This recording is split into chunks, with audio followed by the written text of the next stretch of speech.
কারোর প্রতি জুলুম, কারোর প্রতি অবিচার, গায়ের জোর খাটানো, মাস্তানি গুন্ডামি করা, প্রভাব প্রতিপত্তি দেখানো, যে কাউকে দুর্বল পেয়ে তার উপরে চড়াও হওয়া, কাউকে ঠকিয়ে নিজের কাজ সিদ্ধ করা, এই মানুষের প্রতি জুলুম অবিচার, এটার শাস্তি আল্লাহ তাআলা দুনিয়াতে দেন। পৃথিবীর ইতিহাসে এমন একজন জালেম দেখাতে পারবেন না যে জালেম জুলুম করেছে আর তার প্রায়শ্চিত্ত তাকে দুনিয়াতে পেতে হয়নি। পৃথিবীর ইতিহাসের সর্বপ্রথম জালিম, মানব সভ্যতার মানব ইতিহাসের সর্বপ্রথম জালিম ছিল কাবিল, আদম আলাইহিস সালামের ছেলে কাবিল। সে জুলুম করেছে নিজের আপন ভাই হাবিলের প্রতি। আল্লাহ তাআলা তার মুখ সম্মোচন করে দিয়েছেন, তাকে অপমান অপদস্থ করেছেন, তার এই কুকর্ম আল্লাহ তাআলা ফাঁস করে দিয়েছেন। এটি ছিল আল্লাহর পক্ষ থেকে তার জন্য দুনিয়ার শাস্তি, আখিরাতের শাস্তি তো আছেই।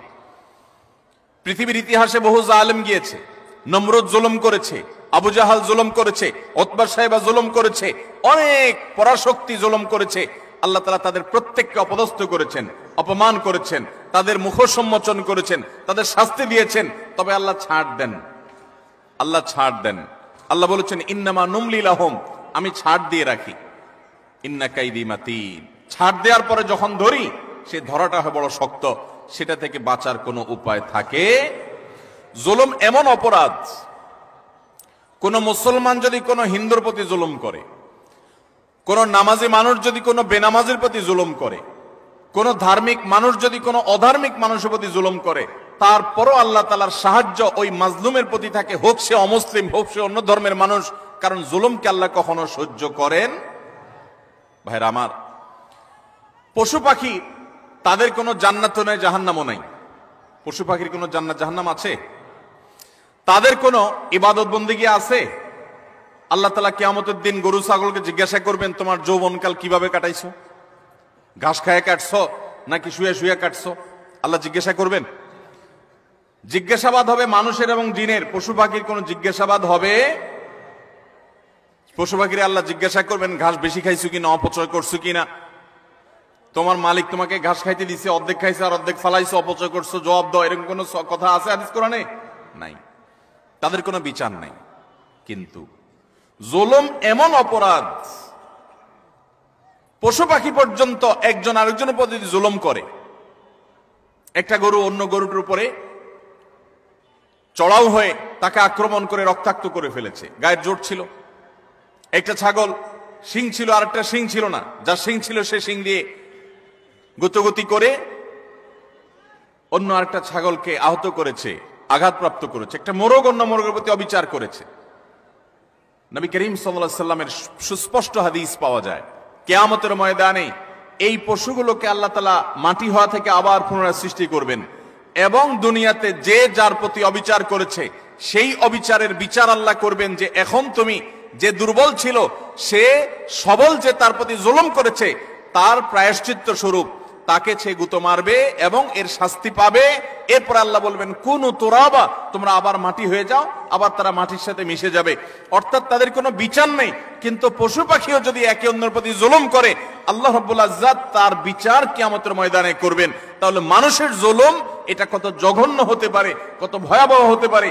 কোরআনে কারিমে আল্লাহ তাআলা বলেছেন ওমা রাব্বুকা বিযাল্লামিল লিল আবিদ, তোমার রব আল্লাহ তিনি বান্দার প্রতি কোনো জুলুম করেন না।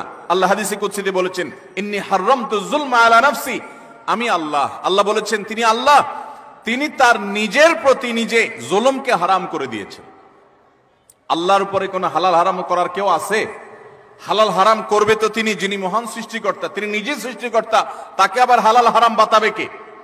তার জন্য কোনো বিধিনিষেধ তো থাকার কথা নয়, কিন্তু তিনি নিজের প্রতি নিজে এটা আরোপ করেছেন যে আমি জুলুমকে আমার উপরে হারাম করে দিয়েছি।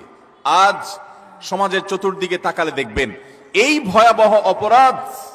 আমরা অনেকে নামাজ কালাম পড়ছি, মুখে হয়তো দাড়িও আছে, আমি হয়তো নিজেকে মুসলমান দাবিও করছি, আমি হয়তো তাসবিহ তিলাওয়াতও করছি, অথচ আমি একজন রিকশাওয়ালাকে দুর্বল পেয়ে জুলুম করছি, আমি হয়তো অধীনস্থ কর্মচারীকে দুর্বল পেয়ে জুলুম করছি, আমি হয়তো আমার চাইতে আরেকজন একটু কম ক্ষমতা সম্পন্ন তাকে পেয়ে আমি চড়াও হচ্ছি, আমি হয়তো আমার মালিক অনুপস্থিত আছে এই দুর্বলতা আমি তার সম্পদের প্রতি জুলুম করছি, তার কাজ ফাঁকি দিয়ে জুলুম করছি।